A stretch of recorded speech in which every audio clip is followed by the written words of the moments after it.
क्या कोई अपना बरसों की दूरी के बाद सामने खड़ा हो और फिर भी अनजान बन जाए?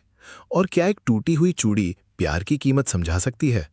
जयपुर की एक हलचल भरी पार्टी, जहां खुशियों के शोर के बीच एक अनजाना खौफ मंडरा रहा था। एक युवा शेफ मिस्टी अपने हुनर का जादू बिखेर रही है, लेकिन उसकी असली पहचान एक गहरे राज में छिपी है। इसी पार्टी में उसकी मुलाकात उस शख्स से होती है जिसे वो पहचानती है, मगर अनदेखा करने की कोशिश करती है। एक ऐसा चेहरा जो उसे 5 साल पहले मिले जख्मों की याद दिलाता है। और यहीं से शुरू होता है अनजाने से अनजाने की एक खतरनाक यात्रा। शुरुआत में मिस्टी या रूही भीड़ से बचना चाहती है। वो चुपके से निकलना चाहती है, पर तभी एक पुकार उसे रोक लेती है। अवनी दीदी, 1 मिनट यहां आना प्लीज, मेरा दुपट्टा कहाँ गया? ये आवाज, ये फरियाद किसी और की नहीं बल्कि रूही की ही है।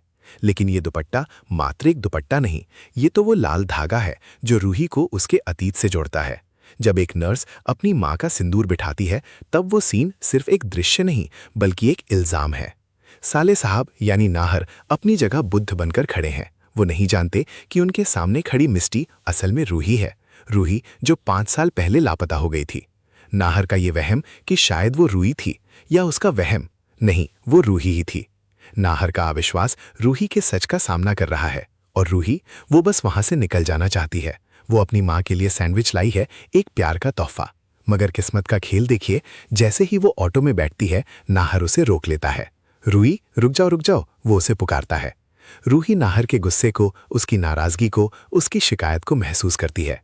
5 साल का इंतजार, और आज रूही उसे अनदेखा कर रही है, जैसे उसकी दुनिया में कोई जगह ही ना हो।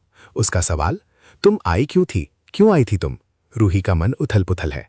क्या उसे नाहर से मिल लेना चाहिए था? पर वो डरती है, कहीं मिस्टी के तौर पर अपने नए शहर में, अपना काम जमाने में उसे फिर से कोई दिक्कत ना हो। वो खुद को समझाती है, नहीं, मुझे उनसे बात नहीं करनी चाहिए। नाहर के लिए ये अनदेखी एक जख्म है, जो 5 साल पहले के जख्म को और गहरा कर देता है। आज तुमने मुझे देखकर भी अनदेखा किया है ना रूही, इस बात को मैं मरते दम तक नहीं भूलूंगा। रूही को समझ नहीं आता कि वो शख्स उसके पीछे क्यों भाग रहा था।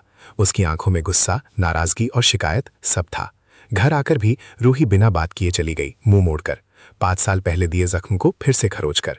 पार्टी में मिस्टी के रूप में वो चूड़ियां खरीदती है किसी बिन्नी के लिए। वो रंग बिरंगी चूड़ियां प्यार का वादा करती हैं, हमारा साथ अंतकाल तक रहेगा।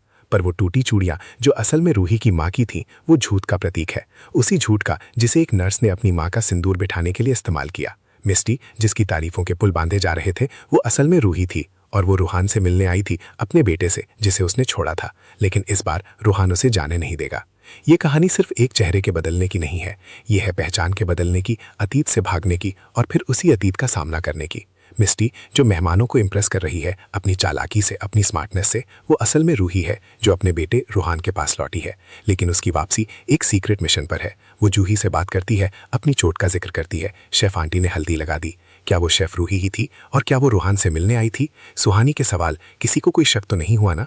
ये इशारा करते हैं कि मिस्टी का आना एक सोचा समझा प्लान है, एक ऐसा प्लान जो शायद किसी खतरे को टालने के लिए है। ये एक ऐसी जंग है जहां इंसान अपने ही अतीत से लड़ रहा है।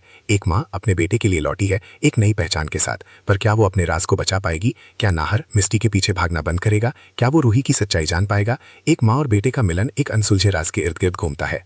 मेरी भविष्यवाणियां, पहला, रूही का ये नया चेहरा जल्दी उजागर होगा। दूसरा, नाहर रूही को पहचान लेगा और उसका गुस्सा उसके प्यार में बदल जाएगा। और तीसरा, ये पूरा प्लान किसी बड़े खतरे को टालने के लिए रचा गया है। मनसुंदर, एक ऐसी कहानी जहां प्यार, धोखा और पहचान के दांव पर लगी है। क्या आप तैयार हैं इस राज को जानने के लिए? मनसुंदर, रात 8 बजे दंगल टीवी पर।